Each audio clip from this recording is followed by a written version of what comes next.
ராஜ்யம் ஆளும் அரசன் அதர்ம வழியில் செல்வதைக் காணும் அந்நாட்டு பிரஜைகள் தாமும் அதர்ம வழியை தேர்ந்தெடுக்க துவங்குகின்றனர்.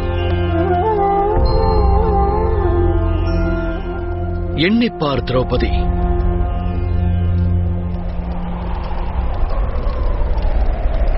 மகதம், சேத், தாருஷ், குரு, காந்தாரம், பாஞ்சாலம், திரிகர்த்தம், சேதி, ஷெவி, விதர்ப்பம் போன்ற பெரும் ராஜ்யங்களில் எந்த ஒரு அரசனாவது இன்று தர்ம வழிதனில் நடக்கின்றானா?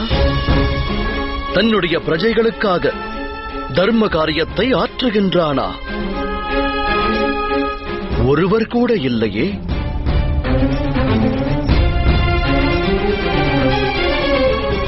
இந்த நாசம் தேவைதானா கோவிந்தரே? வேறு வழி ஒன்றும் இல்லையா?